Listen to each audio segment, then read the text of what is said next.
Muy buenos días a todos. Pues le doy muchas gracias al equipo de Medicina Interna por la invitación. Gracias a todos ustedes por su valiosa asistencia.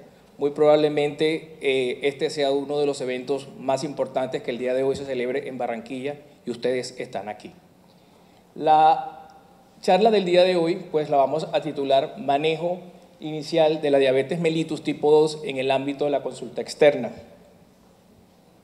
La agenda a desarrollar durante los siguientes 30 minutos pues consta de una introducción donde vamos a hablar de las generalidades, tocando pues diferentes tópicos a nivel de la problemática actual en el contexto mundial hasta llegar hasta el problema médico o inercia médica y del propio paciente diabético. Luego va a haber una fase de desarrollo donde vamos a hablar acerca de las soluciones de estos problemas previamente planteados y hablaremos del abordaje de la terapia inicial en el contexto de la consulta externa. Por último, mis conclusiones. El objetivo de esta charla básicamente es destacar que las intervenciones no farmacológicas, la educación y el seguimiento continuo son fundamentales en el abordaje terapéutico inicial en el paciente con diabetes mellitus tipo 2. Describir las principales problemáticas en el manejo inicial del paciente diabético en el ámbito de la consulta externa y asimismo plantear las soluciones con estrategias farmacológicas y no farmacológicas. ¿Quién de ustedes no ha tenido un problema? Pues realmente cuando hablamos de problema nos referimos básicamente a aquellas cuestiones o dificultades que se nos presentan a lo largo de la vida que nos impide un determinado objetivo. Pues quise traer a colación esta imagen porque muy probablemente ustedes se han visto esta serie donde ¿quién no cree que practicar este juego realmente sea un problema? Por el contrario, pues vemos acá esta imagen donde el problema, si lo planteamos como una solución, realmente podemos llegar a, como una situación, podemos llegar a una verdadera situación que nos ayude a salir de este impasse. El problema diabético. El problema diabético hoy día estamos hablando de pandemia, probablemente por la pandemia que cursamos por la COVID, pero realmente la diabetes es una pandemia que venimos mucho antes y que realmente implica una verdadera problemática a nivel mundial y sobre nuestro sistema de salud. Es por ello que nosotros debemos estar muy pendientes a esto y determinar cuál es el problema de la diabetes. En este caso, la gran problemática está basada en la hiperglicémica crónica y sostenida, que esto va a llevar a complicaciones macrovasculares y microvasculares, y fisiopatológicamente pues traje estos cambios a colación que va a tener un alto flujo entre las membranas de células endoteliales, causando lo que todos conocemos como un daño endotelial, alteración de organelos celulares tales como retículo endoplásmico y mitocondrias, alteración de la producción de especies reactivas de oxígenos, activación de vías proinflamatorias, proapoptóticas y bloqueo de las vías antiinflamatorias, conllevando así a que el paciente diabético es un paciente crónicamente enfermo e inflamado. ¿Cuál es el problema del paciente diabético? Cuando nosotros o ustedes como médicos se enfrentan ante un diagnóstico inicial de la diabetes, inmediatamente al comentarle el diagnóstico a nuestro paciente, él se hace muchas preguntas. ¿Y ahora qué voy a comer? O sea, y nosotros dentro de nuestro abordaje inicial empezamos dándole probablemente unas recomendaciones generales que el paciente queda con una lluvia de ideas que muy seguramente en el momento nosotros no somos capaces de aclararle. Inmediatamente también se puede preguntar, el doctor, ¿por qué me manda tantos medicamentos si yo no me siento nada? ¿Por qué tengo este azúcar tan alta si yo aparentemente estoy haciendo la dieta? Pero son problemas que el paciente realmente tiene y que nosotros tenemos que comprender y ser muy empáticos para poder ayudarles. Y el paciente se pregunta, ¿y ahora quién podrá ayudarnos? En ese momento, la primera ayuda, la primera persona que está dentro del eslabón son ustedes, somos nosotros, el personal médico, y debemos de ser muy empáticos a ayudarle. Muchas veces nosotros intentamos hacerlo, somos conscientes de que en el eslabón de la salud somos personas muy valiosas, pero el paciente muchas veces no valora este conocimiento que nosotros le estamos transmitiendo. Aquí le traigo este video a colación y quiero hacer una comparación de este video con la situación actual que nosotros vivimos en nuestras consultas externas. Profesor Carlos. En este video quiero mostrarle un famoso violinista llamado Joshua Bell, que quizás es el violinista más famoso y talentoso del mundo, donde este talentoso violinista, pues dentro de sus conciertos son bastante costosos y toca con un violín Stradivarius de aproximadamente $3 millones. Quisieron hacer esos mismos conciertos valiosos que él tiene, haciéndolo en el metro de Nueva York, donde era visto por más de 1000 personas transeúntes, de altos ejecutivos, personas del común, que en realidad no valoraban el verdadero talento de este violinista. De las 1000 personas que lograron escucharlo, realmente solo 6 se quedaron y se detuvieron a escuchar y valorar este mensaje. De estos 6, pues unos pocos le colocaron dinero en el recipiente que él tenía. Así nos pasa en la consulta externa. Nosotros muchas veces somos valiosos y le estamos dando la información a todos nuestros pacientes, pero desafortunadamente son pocos los que logran captar.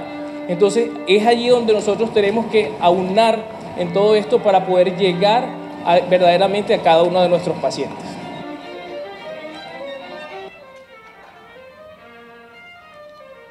No tan distante, hablamos ahora del problema médico. El problema médico está muy relacionado con nuestro sistema de salud. Desafortunadamente, nuestro sistema de salud es el que contamos y de una u otra manera tenemos que adaptarnos para favorecer a nuestro paciente. Muchas veces sabemos que 15 minutos, 20 minutos, pues no son lo suficiente para educar y sensibilizar a nuestro paciente, teniendo en cuenta las complicaciones macrovasculares y microvasculares que implica su enfermedad. Muchas veces el desconocimiento médico también llega a ser un problema, la pobre empatía y al mismo tiempo el intentar adaptar el paciente a las guías de manejo y no lo contrario. Entonces, ya conociendo el problema, ¿qué vamos a hacer? ¿Cuál es la solución? Pues nosotros en ese momento tenemos que plantearnos unas metas, unos objetivos para enfocar este paciente diabético. Y dentro de las metas, digamos, adaptadas a la ADA 2021, pues vamos a tener una glicemia en ayunas menor a 130 miligramos por decilitro, una glucosa postprandial menor a 180 miligramos por decilitro y una hemoglobina glicosilada menor a 7. Si bien estas son las indicaciones, hay pacientes que se pueden salir de las reglas. Digamos, un paciente comórbido, adulto mayor, que probablemente tenga una enfermedad renal crónica en terapia de reemplazo renal, es un paciente que las metas para nosotros pues no debería ser exactamente una hemoglobina glicosilada menor a 7 por el riesgo de hipoglicemia que pueda tener. Entonces hay que individualizar a nuestro paciente y tener en cuenta en el momento de plantearle las metas lo que es la pérdida de peso, el riesgo de hipoglicemia, riesgo cardiovascular y la adherencia terapéutica. Es importante cualquier intervención que nosotros vayamos a hacer, conciliarlo con el paciente. O sea, el paciente merece respeto y ante todo cuando nosotros le damos una indicación hay que conciliar hasta qué punto el paciente realmente va a hacer todas las recomendaciones que nosotros le demos. Estos términos pues recientemente pues no son tan viejos, por así decirlo, y es una manera de nosotros también acercarnos a unas metas y le hablo de la variabilidad glucémica y el tiempo en rango, que son términos empleados generalmente para diabetes mellitus tipo 1 o tipo 2 insulino requirientes.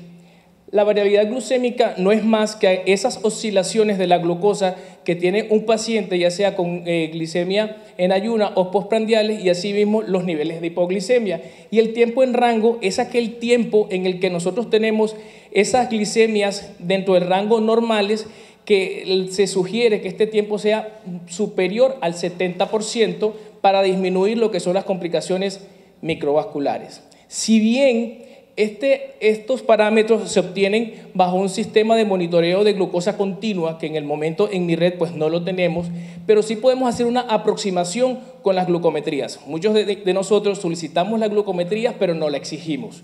Entonces, cuando nosotros le decimos a un paciente que se haga las glucometrías en ayunas y 2 horas postprandiales durante un tiempo estimado, probablemente 5 días, 7 días, podemos evaluar de forma aproximada esta variabilidad glucémica y saber si el paciente en realidad tiene ese tiempo en rango mayor al 70%.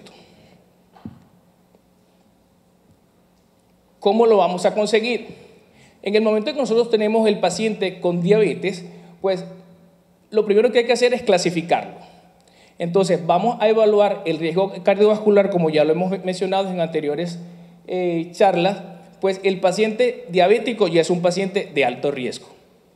Hay que evaluar lo que son los factores de riesgo asociados y dentro de esos factores de riesgo es importante evaluar si el paciente ya tiene enfermedad renal crónica, enfermedad arteriosclerótica ya establecida, si es un paciente con una falla cardíaca e importante durante la anamnesis evaluarle los pies y la sensibilidad, que es algo que no es tan frecuente hacerlo. Evaluar el compromiso de órgano blanco, pues dentro de la analítica sanguínea pues vamos a pedir lo que es un perfil renal, un perfil lipídico, albuminuria y electrocardiograma. Y ojo, doctores, que el manejo del paciente diabético es multidisciplinario, donde entra el servicio de medicina interna, oftalmología, psicología y por la población que nosotros manejamos es recomendable que el trabajo social pues también nos esté acompañando. En el momento en que nosotros clasifiquemos nuestros pacientes, ojo doctores, la educación y la sensibilización acerca de la enfermedad y de las complicaciones es supremamente fundamental en la evolución de la misma, porque de eso depende cómo va a tomar su paciente la enfermedad, si lo va a tomar como una situación o lo va a tomar verdaderamente como un problema. En ese momento hay que plantearnos lo que es la intervención no farmacológica y la intervención farmacológica. Aquí, digamos, en esta diapositiva ustedes pueden ver, es, digamos, un algoritmo de las últimas guías ADA 2021, donde podemos ver que lo primero que menciona son la terapia con metforminas con los cambios de estilo de vida y la intervención en la reducción de peso. Ustedes muy seguramente han ido a muchos congresos, a muchos simposios, y básicamente cada uno de ellos se basan en terapia farmacológica. De hecho, les puedo decir que en su pregrado, en el momento de cuando ustedes ven diabetes mellitus, le hablan siempre de las intervenciones farmacológicas. Y muy seguramente es por ello que cada uno de ustedes en la consulta siempre la tendencia es a colocar medicamentos, más medicamentos y otro medicamento, olvidándonos de los estilos de vida. En cada uno de esos congresos o de sus clases siempre les mencionan estilo de vida como intentándose como si fuera algo fácil, pero realmente a mi modo de ver lo más sencillo es esto: coger unas guías, evaluar a mi paciente y determinar de acuerdo a estos lineamientos qué medicamento colocar. Pero cuando uno impacta en la vida del paciente y hace que cambie su estilo de vida, es allí donde estamos siendo verdaderamente competentes, entendiéndose por competencia que cada uno de nosotros desarrollemos una habilidad que nos haga diferente a los demás. Cada uno de ustedes tiene que empezar a buscar cómo persuadir a su paciente, cómo realmente llegar a educarlo para que puedan impactar y cambiar la vida de su paciente. Muchas de sus recomendaciones en el momento que hacen el diagnóstico es: coma bajo en sal, jugos sin azúcar, coma poca harina, no coma fritos y haga ejercicios. Generalmente son recomendaciones muy generales, que si nosotros nos vamos a nuestra población, si el paciente antes le cocinaba un arroz con 3 cucharadas de sal, ahora le va a echar 2, porque ustedes le dijeron reduzca la sal. Entonces, y en realidad la recomendación es 2 gramos de sal durante las 24 horas. Jugos sin azúcar. Doctores, es importante que ustedes aprendan o conozcan algo de nutrición, porque hoy día el médico que no conoce de nutrición y de estilos de vida saludable realmente no está dentro de las competencias para el abordaje de este tipo terapéutico. Entonces, con estas recomendaciones, el paciente sigue en el mismo riesgo y nuestro objetivo es disminuir el riesgo con unas muy buenas recomendaciones y el impacto de vida de nuestro paciente. Entonces, aquí les hablo un poco acerca de la dieta. Muchos de ustedes han escuchado lo que es la dieta mediterránea y realmente la dieta mediterránea hace parte de un gran estilo de vida donde además de la dieta, pues realmente nos ayuda a hacer, digamos, ejercicios. Dentro de las recomendaciones del ejercicio está hacer 150 minutos semanales, preferiblemente ejercicio aeróbico. Entonces, aquí vemos que la dieta mediterránea se basa esencialmente en cereales integrales, verduras, legumbres, frutas, frutos secos, semillas, hierbas y especies. Entonces, aquí vemos que todos los días este grupo de alimentos que le acabo de mencionar es lo que debe prevalecer en la dieta. 2 veces por semana, por lo menos, debe de consumirse pescados y marisco, semanalmente porciones moderadas de pollo, huevos, queso y yogur, y menos frecuente carne y dulce. Hablamos de la dieta DASH ya básicamente en pacientes diabéticos hipertensos, ¿listo? Pero en este momento nos vamos a aunar más en ello porque no es el tema de la charla. Entonces, aquí le traigo este estudio, que es el estudio PREDIMED, donde es quizás el estudio más grande que se ha hecho en nutrición y realmente logró demostrar que la dieta mediterránea sí llega a impactar en el riesgo cardiovascular y en la prevención de complicaciones microvasculares de nuestro paciente diabético. En este estudio se utilizaron aleatoriamente 7.447 pacientes de alto riesgo cardiovascular asintomáticos sin previa enfermedad cardiovascular. De forma aleatorizada se hicieron 3 grupos. En el grupo control se hizo una intervención de la dieta mediterránea con un énfasis en aceite de oliva. En el otro grupo se hizo la dieta mediterránea con énfasis en frutos secos y en el grupo control se hizo la intervención de la dieta baja en grasa según las guías de la Asociación Americana del Corazón. Se logró demostrar que los 2 primeros grupos se redujo el riesgo cardiovascular en un 40% y las complicaciones microvasculares, así como los niveles de colesterol LDL que tan importantes son, como lo acaba de mencionar el doctor Alcalá. Entonces, hablando ahora de las terapias o intervenciones farmacológicas, pues tenemos lo que es las terapias inyectables y los grupos orales.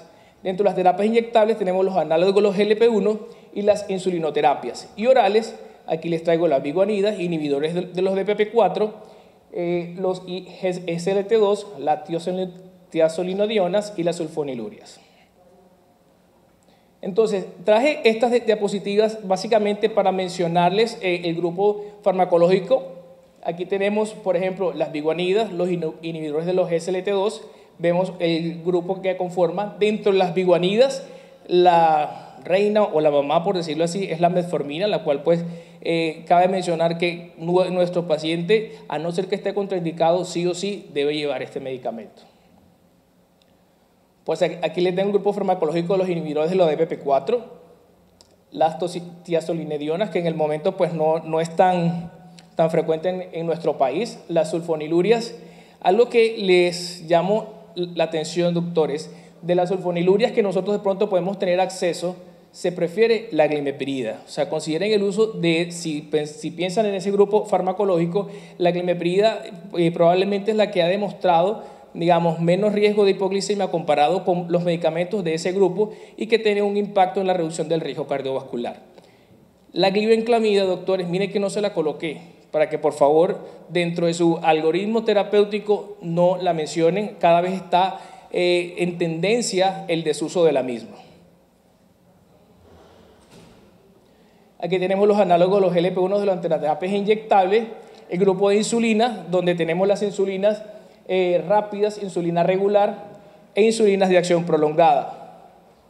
Entonces, dentro de la terapia farmacológica, como a manera de resumen, pues vemos que la reina en la terapia está los hábitos de vida saludables y la metformina, como ya previamente lo hemos conversado.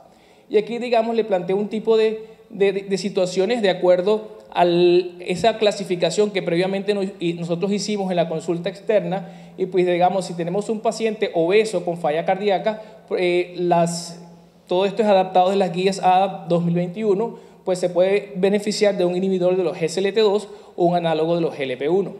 Si el paciente tiene un riesgo cardiovascular alto, independientemente de su hemoglobina glicosilada, pues tenemos estos dos grupos de medicamentos. Si en el momento de que nosotros le hagamos un control, el paciente vemos que aún persiste con una hemoglobina glicosilada, glicemia en ayuna y postprandiales fuera de metas, pues doctores, no vayamos sistemáticamente a colocar otro medicamento. Detengámonos y preguntémosle al paciente qué está comiendo. O sea, si nosotros le preguntamos a nuestro paciente, nos tomamos un minuto a preguntarle qué almorzó el día de ayer, qué cenó o qué desayunó, nos damos cuenta que muy seguramente el paciente ya tiene algunos problemas y no está haciendo la dieta realmente como lo es desde el punto de vista de su ignorancia.